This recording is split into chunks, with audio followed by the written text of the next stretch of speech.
गोपिका जीवनस्मरणं गोविन्द गोविन्द सद्गुरु विठ्ठलदास महाराज की जय.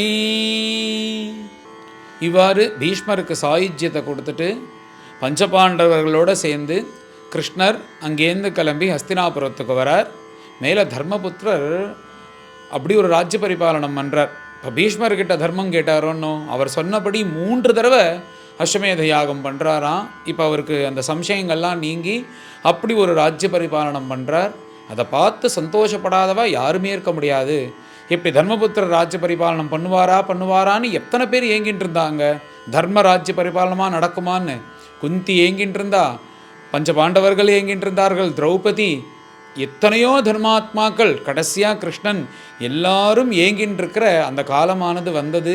எல்லோரும் பரம சந்தோஷமாக இந்த தர்மபுத்திரருடைய தர்மமான ராஜ்ய பரிபாலனத்தில் இருந்து கொண்டு சந்தோஷப்படுறார்கள்.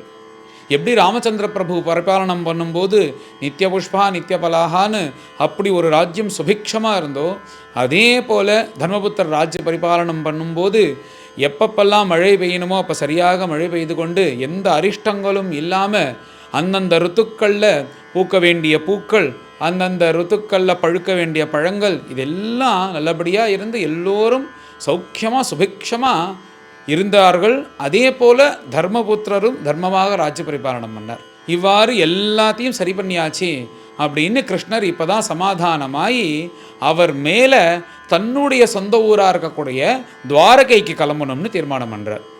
இப்படி தீர்மானம் பண்ணின உடனே அங்கே திருதராஷ்டிரன், காந்தாரி, பஞ்சபாண்டவர்கள், குந்தி அம்மா எல்லாரையும் கூப்பிட்டு வச்சு மேலே கிளம்புறதுக்காக உத்தரவு வாங்கிக்கும் போது எல்லோரும் ஏகோபிச்சு கிருஷ்ணரை பார்த்து வருத்தப்படுறாளாம். இத்தனை நாள் நீ பரமானந்தத்தை கொடுத்து நீங்கள் இருந்தியே பிரபோ, நீ இப்போ கிளம்புறேன்னு சொல்கிறியே, எவருடைய சாநித்திய மாத்திரத்தில் எல்லா துசங்கங்களும் விலகிடுமோ அப்பேற்பட்ட பிரபு நீ. ஏன்னா அந்த துசங்கத்தை அழிக்கணும்னா இது என்ன ஒரு பெரிய பில்டிங், அது போய் உடச்சிட்டா அது அழிஞ்சிரும்னா அந்த மாதிரி கிடையாது. துசங்கத்தை ஒழிக்கணும்னா சத்சங்கத்தினால தான் ஒழிக்க முடியும். அதனால் இவர்கள் எல்லாம் அதை அனுபவித்தவர்கள் ஒன்றும். அதனால் இப்பேற்பட்ட நீ இங்கேருந்து கிளம்பி போறியே, எப்படி சூரியன் இருக்கும்போது பனி வராதோ, சூரியன் கிளம்பிட்டானா அந்த பனி வந்துடுமே, அதே மாதிரி நீ கிளம்பிட்டேன்னா எங்களுக்கு துசங்கம் வந்துடுதுன்னா என்ன பண்ணுறது பிரபு, நீ இங்கேயே இருக்கணும், இன்னும் சில நாட்கள் இருக்கலாமே அப்படின்னு எல்லாரும் கெஞ்சின உடனே பிரபு சொல்கிறார், வந்த காரியம் ஆயிடுத்து. அங்கே துவாரகையில் எனக்காக அத்தனை பேரும் காத்துட்டுருப்பா, எங்கள் அப்பா அம்மா காத்துட்டுருப்பா, அஷ்டமகிஷிகள் காத்துட்டுருப்பா, என்னோட குழந்தைகள்லாம் காத்துட்டுருப்பா, அங்கே இருக்கிற யாதவர்கள் எல்லோரும் காத்துட்டுருப்பா, அத்தனை பேருக்கும் நான் அங்கே போய் அவாலையும் சமாதானப்படுத்தணும், என்னுடைய கடமைன்னு சொல்லிட்டு பகவான் இந்த தடவை கிளம்பணும்னு தீர்மானம் பண்ணிட்டார். உடனே எல்லோரும் கண்ணும் கண்ணீருமாக பகவானை வழி அனுப்புவது போல வரும்போது ஹஸ்தினாபுர ஜனங்கள் எல்லோரும் நின்றுண்டு அழறார்களாம். எப்படி ராமச்சந்திர பிரபு காட்டுக்கு போகும்போது அழுதாலோ அந்த மாதிரி பார்த்து இப்போ கிருஷ்ணர் துவாரகைக்கு தான் போகிறார். அதனால் இவர்கள் என்ன பண்ணுறாருனா, எப்படி இருந்தாலும் கிருஷ்ணர் கிளம்ப போராடுறதுக்காக அந்த ஹஸ்தினாபுரத்தை முழுக்க புஷ்பத்தினால் அலங்காரம் பண்ணி அந்த மார்க்கங்கள்லாம் புஷ்பமாகி அந்த மார்க்கத்தை உண்டாக்கி இப்படி பிரபு போகும்போது பிரபுவும் இறங்கி அவர் எல்லாருக்கும் சமாதானப்படுத்தி அங்கேருந்து கிளம்புறார். அப்படி கிளம்பும்போது என்னென்னா, அர்ஜுனன் மாத்திரம் நான் கிருஷ்ணரை கொண்டு போய் துவாரகையில் விட்டுட்டு கொஞ்ச நேரம் இருந்துட்டு வரேன் அப்படின்னு அண்ணாட்டை விடை பெற்று கொண்டு கிளம்புறார். இங்கே என்ன ஆச்சரியம்னா, இத்தனை பேரும் ஆனந்தமாக சந்தோஷமாக கிருஷ்ணரை பார்க்கக்கூடிய கடைசி காட்சி இதுதான். இதுக்கு மேலே பகவான் துவாரகைக்கு போகிறார். அங்கே எல்லோருக்கூடையும் சில நாட்கள் சந்தோஷமாக இருந்துட்டு அப்படியே வைகுண்டத்துக்கு கிளம்ப போகிறார். என்னமோ அவர்களுக்கு தோணியிருக்கு, எல்லோரும் பகவான்கிட்ட வருத்தப்பட்டு விடை பெற்று கொண்டு அனுப்பி வைக்கிறார்கள். மேலே அர்ஜுனனும் கிளம்புறான். தர்மபுத்திராதிகள் எல்லோரும் அந்த ஊர் எல்லை வரலையும் பகவானை அனுப்பி வச்சுட்டு அவரவர்கள் வருத்தத்துடன் வீட்டுக்கு திரும்பினார்கள். பகவான் மேலே துவாரகைக்கு கிளம்பினார். அப்படின்றது தான் இந்த 10வது அத்தியாயத்தினுடைய சங்கிரகம். இந்த 10வது அத்தியாயத்தை பாராயணம் பண்ணுவோம். அத தசமோऽध्यायः शौनक उवाच हत्वा स्वरिक्थस्पृध आततायिनः युधिष्ठिरो धर्मभृतां वरिष्ठः सहानुजैः प्रत्यवरुद्ध भोजनः कथं प्रवृत्तः किमकारशीत् ततः सूत उवाच वंशं कुरोः ವಂಶದವಾಗ್ನಿನಿರ್ಹೃತಂ ಸಂರೋಹಯಿತ್ವಾ ಭವಭಾವನೋ ಹರಿಃ ನಿವೇಶಯಿತ್ವಾ ನಿಜರಾಜ್ಯ ಈಶ್ವರಃ ಯುಧಿಷ್ಠಿರಂ ಪ್ರೀತಮನಾ ಬಭೂವಃ ನಿಶಮ್ಯ ಭೀಷ್ಮೋಕ್ತಂ ಅಥಾಚ್ಯುತೋಕ್ತಂ ಪ್ರವೃತ್ತ ವಿಜ್ಞಾನ ವಿಧೂತ ವಿಭ್ರಮಃ ಶಶಾಸಗಾಂ ಇಂದ್ರ ಇವಾಜಿತಾಶ್ರಯಃ ಪರಿದ್ಯುಪಾಂತಾಂ ಅನುಜಾನುವರ್ತಿತಃ ಕಾಮಂ ವವರ್ಷ ಪರ್ಜನ್ಯಃ ಸರ್ವಕಾಮದುಘಾಮಹಿ ಶಿಶಿಚುಃ ಸ್ಮ ವ್ರಜಾನ್ ಗಾವಃ ಪಯಸೋಧಸ್ವತೀರ್ಮುದಾ ನದ್ಯಃ ಸಮುದ್ರಾ ಗಿರಯಃ ಸವನಸ್ಪತಿವಿರುಧಃ ಫಲಂತಿ ಓಷಧಯಃ ಸರ್ವಾಃ ಕಾಮಮನ್ಮೃತು ತಸ್ಯ ವೈ ನಾಧಯೋ ವ್ಯಾಧಯಃ ಕ್ಲೇಶಾಃ ದೈವಭೂತಾತ್ಮಹೇತವಃ ಅಜಾತಶತ್ರಾವಭವನ್ ಜಂತೂನಾಂ ರಾಜ್ಞಿ ಕರ್ಹಿಚಿತ್ ಉಷಿತ್ವಾ ಹಾಸ್ತಿನಪುರೇ ಮಾಸಾನ್ ಕತಿಪಯಾನ್ ಹರಿಃ ಸುಹೃದಾಂ ಚ ವಿಶೋಕಾಯ ಸ್ವಸುಶ್ಚ ಪ್ರಿಯಕಾಮ್ಯಯಾ ಆಮಂತ್ರ್ಯ ಚಾಭ್ಯನುಜ್ಞಾತಃ ಪರಿಷ್ವಜ್ಯ ಅಭಿವಾದ್ಯತಂ ಆರುರೋಹರಥಂ ಕೈಶ್ಚಿತ್ ಪರಿಷ್ವಕ್ತೋ ಅಭಿವಾದಿತಃ ಸುಭದ್ರಾ ದ್ರೌಪದಿ ಕುಂತಿ ವಿರಾಟತನಯಾ ತಥಾ ಗಾಂಧಾರಿ ಧೃತರಾಷ್ಟ್ರಶ್ಚ ಯುಯುತ್ಸುಃ ಗೌತಮೋ ಯಮೋ ವೃಕೋದರಶ್ಚ ಧೌಮ್ಯಶ್ಚ ಸ್ತ್ರಿಯೋ ಮತ್ಸ್ಯಸುತಾದಯಃ ನ ಸೇಹಿರೇ ವಿಮುಹ್ಯಂತೋ ವಿರಹಂ ಶಾರ್ಂಗಧನ್ವನಃ ಸತ್ಸಂಗಾತ್ ಮುಕ್ತದುಸ್ಸಂಗಃ ಹಾತುಂ ನೋತ್ಸಹತೆ ಬುಧಃ ಕೀರ್ತ್ಯಮಾನಂ ಯಶೋ ಯಸ್ಯ ಸಕೃದಾಕರ್ಣ್ಯರೋಚನಂ ತಸ್ಮಿನ್ಯಸ್ತಧಿಯಃ ಪಾರ್ಥಾಃ ಸಹೇರನ್ ವಿರಹಂ ಕಥಂ ದರ್ಶನಸ್ಪರ್ಶ ಸಂಲಾಪ ಶಯನಾಸನ ಭೋಜನೈಃ ಸರ್ವೇ ತೇ ಅನಿಮಿಷೈರಕ್ಷೈಃ ತಮನುದ್ರುತಚೇತಸಃ ವೀಕ್ಷन्तಃ ಸ್ನೇಹಸಂಬದ್ಧಾಃ ವಿಚೇಲುಃ ತತ್ರ ತತ್ರಃ ನ್ಯರುಂಧತ್ ಉದ್ಗಲದ್ಬಾಷ್ಪಂ ಔತ್ಕಂಠ್ಯಾತ್ ದೇವಕೀಸುತೆ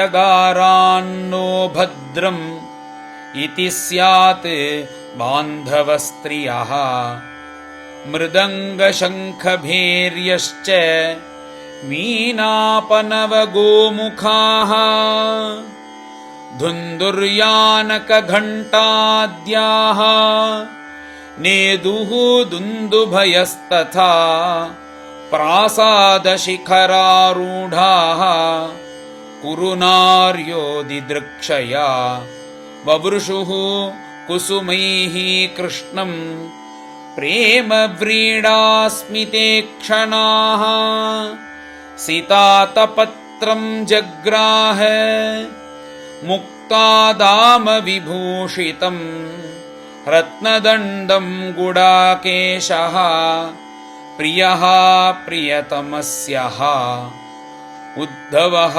ಸಾತ್ಯಕಿಶ್ಚೈವ ವ್ಯಜನೆ ಪರಮಾದ್ಭುತೆ ವಿಕೀರ್ಯಮಾಣಃ ಕುಸುಮೈಃ ರೇಜೆ ಮಧುಪತಿಃ ಪಥಿ अश्रूयन्ताशिषः सत्याः तत्र तत्र द्विजेरिताः नानानुरूपा रूपाश्च निर्गुणस्य गुणात्मनः अन्योन्यमासीत् सञ्जल्प उत्तमश्लोकचेतसाम् कौरवेन्द्रपुरस्त्रीणां सर्वश्रुतिमनोहरः स वै किलायं पुरुषः पुरातनः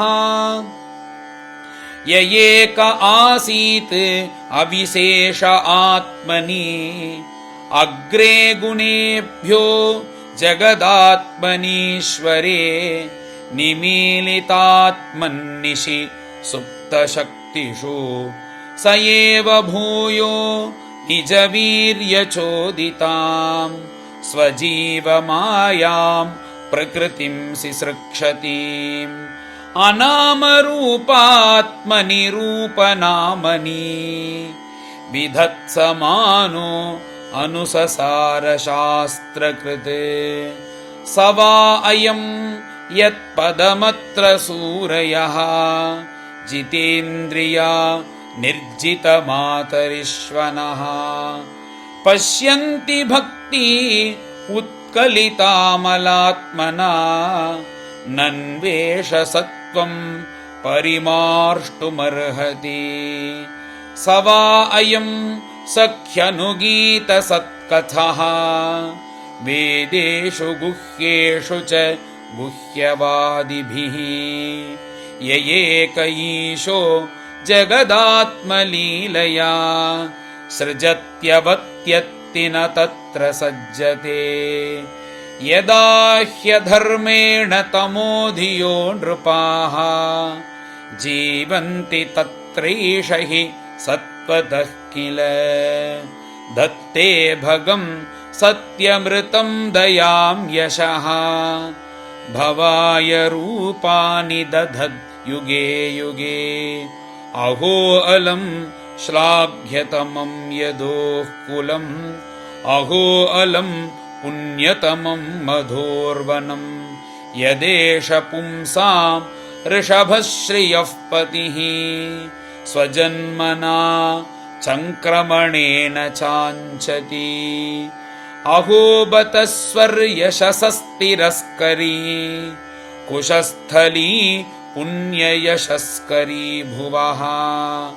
पश्यन्ति नित्यं यदनुग्रहेषितम् स्मितावलोकं स्वपतिं स्मयत्प्रजाः नूनं व्रतस्नान हुतादिनेश्वरः समर्चितो ह्यस्य गृहीतपाणिभिः पिबन्ति याः सख्यधरामृतं मुहुः व्रजस्त्रियः सम्मुमुहुः यदाशयाः या वीर्यशुल्केन हृता स्वयंवरे प्रमथ्य चैद्य प्रमुखान् हि सुष्मिनः प्रद्युम्न साम्बाम्ब सुतादयोपराः याश्चाहृता भौमवधे सहस्रशः